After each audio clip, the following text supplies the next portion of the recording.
So the next topic is the Doppler effect. Doppler effect is a very common effect that you observe in your day-to-day life. For example, let's say you are standing somewhere and let's say there is a car passing by.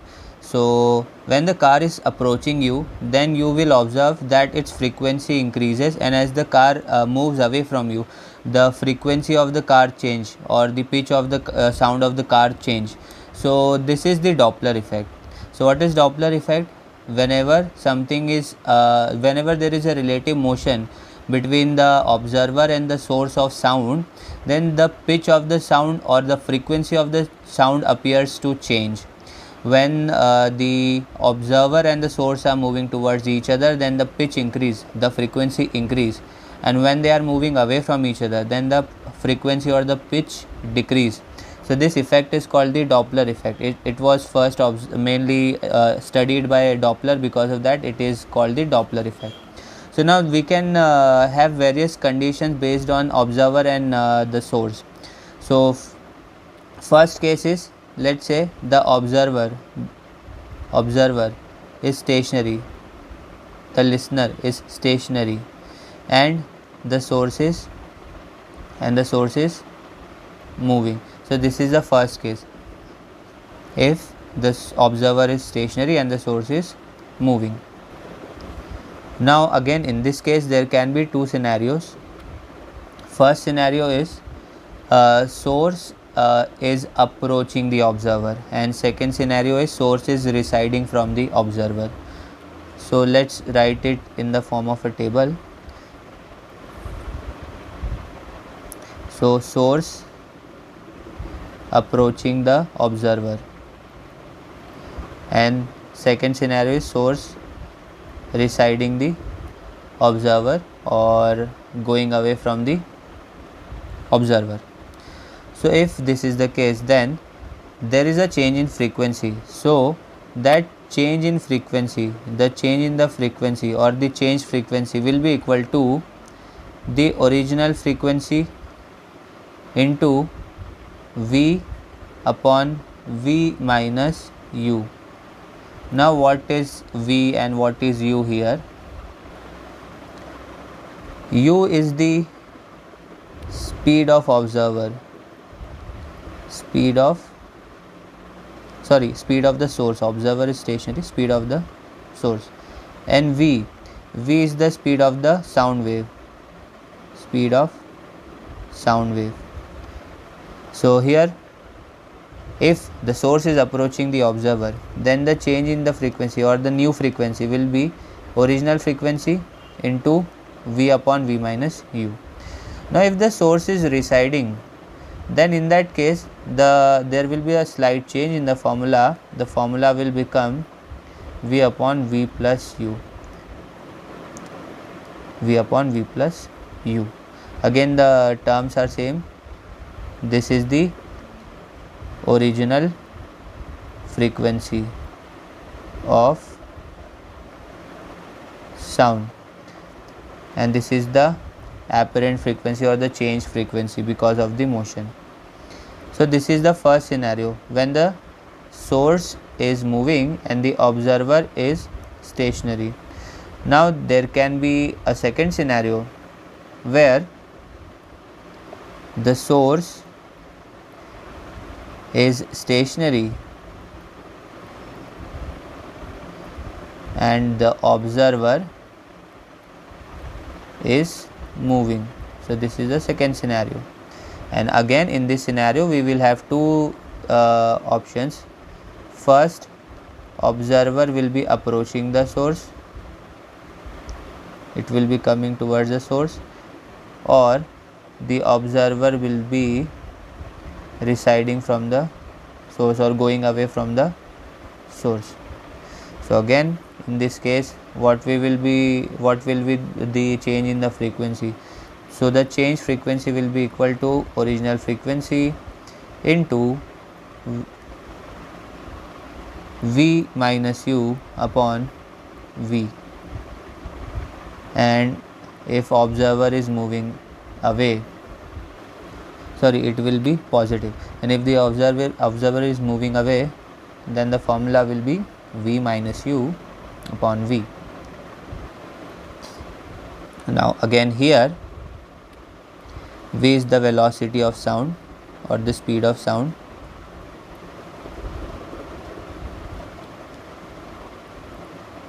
then U is the speed of observer which is moving,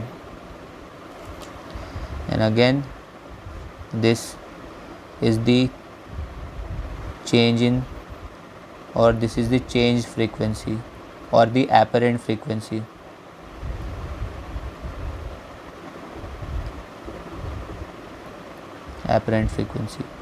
And again nu naught is the original frequency. So this is one of the scenarios that we have. Now it can also happen that both source and observer are moving. Then in that case just combine these formulas. Okay, just combine these formulas. How? So you can write this formula like apparent frequency equal to original frequency bracket V plus minus U upon V minus plus, let me call this UO and this US. And if let's say the wind is also there, so you can also add the velocity of the wind also. This is the velocity of the sound. So we will not write as, because it will get confused with the source. So now what is this? So use the upper sign when observer or the source is approaching, and use the lower sign when they are receding or going away from the source or the observer. So this is a general formula that you can use for Doppler effect.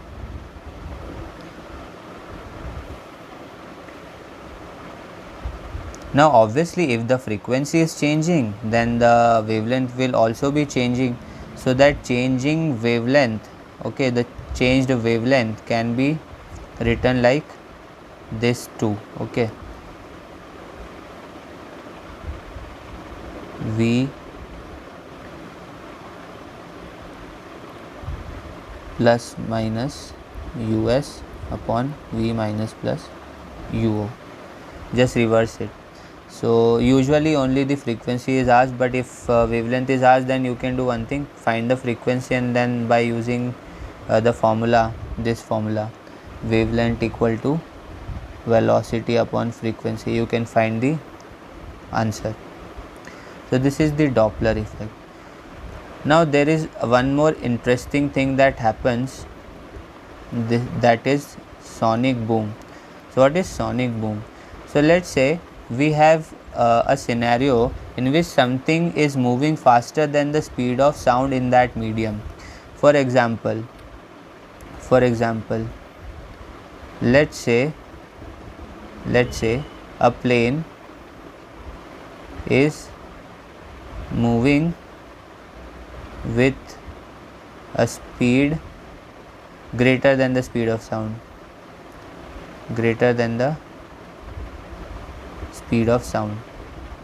So if this is the case, then what will happen is that there will be a pressure difference in the while moving, and that pressure difference will suddenly generate a loud or a cracking sound, which is called a sonic boom. So a cracking sound when the, let's say, the plane is moving more with the velocity greater than the speed of sound in the medium, then a cracking sound or a loud boom is heard, and that boom is called the sonic boom.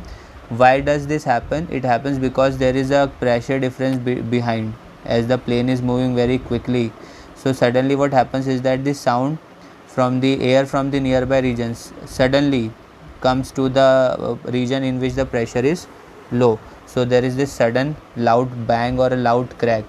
So that is called the Sonic boom. So sonic boom can happen whenever something is moving faster than the speed of sound in that particular medium. Now as we are discussing about sound, then obviously music is the integral part. So what music is the sequence of frequencies which give us some particular pleasing effect, pleasing sensation, and we like to hear this sound. So there are different symbols and different names and different scales of frequencies which give us a proper effect of pleasing sound. So let's first write the symbols of various vocals and various frequencies in the music. So there is this Indian naming, then there is this Western naming scheme, and let's also write the frequency of that particular sound. So first let's say the frequency is 256 hertz. Remember, all of the frequencies will be in hertz here. Then 288 hertz, then 320 hertz, then 341.5 hertz, then 384 hertz, then 426 into 2 by 3 hertz, and this should be 341 1 by 3 hertz, then 480 hertz, and then 512 hertz. So these are these frequencies that we have. Octet, famously called the octet. So in Indian music it is called sa, re, ga, ma, pa, dha, ni, and again the sa will repeat. In Western it is do, re, mi, fe, mi, fa, sol, la, ti, do, and their symbols are C, D, E, F, G, A, B, and then again C will repeat, C1. So you might have heard about this chords in guitar or piano, C chord, D chords, etc. So these are various frequencies which have a very certain difference between them, a very particular frequency difference between them, which give us a very pleasing sensation of a sound. So this particular frequency band, this particular rhythmic pattern makes the music, and that music is one of the most integral parts of the human civilization. Now last, acoustics. So what is acoustics? So acoustics is the study of sound and how the sound gets reflected, or how does the sound interact with the environment. So the study of the interaction of sound with the environment is called the acoustics. So acoustics is a very important part in our day-to-day life, because it is very important to have a proper sound system in various places, like in theaters, auditoriums, and even in our houses also. So especially when there is a concert or a big music event or a movie, then in theaters, then in halls, big halls, or in auditoriums, it is very important that the reflection of sound or reverberation of sound or the echo of the sound, all these things must be taken care of properly. The sound must be the building must, or the structure must be designed such that this acoustics of the region of the building, of the auditorium, remains very good, and the audience enjoy the music that is being played there. So there are a few things that we need to keep in mind while making the design or the acoustics of a building. So first of all, first thing, we need intensity to be uniform. Intensity of sound should be uniform everywhere. because if in some parts the intensity of sound is more and in some other parts the intensity of the sound is less, let's say you are in a theater, then you will not be able to enjoy the movie or any music properly. So it is very necessary to have an intensity which is uniform everywhere in the hall. So in order to get this, for this thing, what is done, the ceilings are curved. So the curved ceilings properly reflect the sound in such a manner that sound reaches everywhere. Now another thing that is very important is to maintain reflection of sound properly. Reflection of sound also helps us in having a proper intensity of sound everywhere. But the reflection of sound also generates a problem of echo and reverberation. So this must also be kept in mind. What is reverberation? So multiple reflections is called, when reflection happens multiple times, then we say that it is reverberation, and because of that echo can be heard. Echo means when the same sound is heard multiple times. So in order to reduce the echo or the reverberation, you can use various techniques, like you can use materials which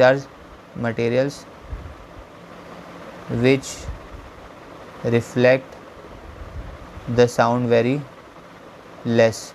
So you can use those type of material which reflect sound very little, and because of that the reverberation or the multiple reflections will be very less. Apart from that, there is also this electronic amplification of sound. When the region or the hall or auditorium is very big, then loudspeaker are to be used. So the position of the loudspeaker must be very carefully chosen. Because if it is not carefully chosen, then at some places the sound will be very harsh and at some other places there will be no sound. So it is very important to keep the amplification in mind also. Apart from that, it is very important to keep the outside noise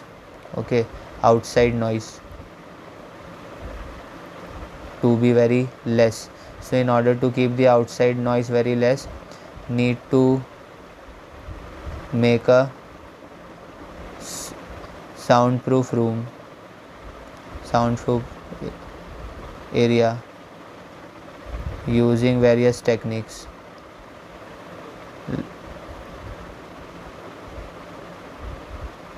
So these are the various things that we need to keep in mind while making or while designing a building, so that its acoustic remains good and the sound quality is very good, and the people can enjoy the sound that is coming out of the loudspeaker or the mic.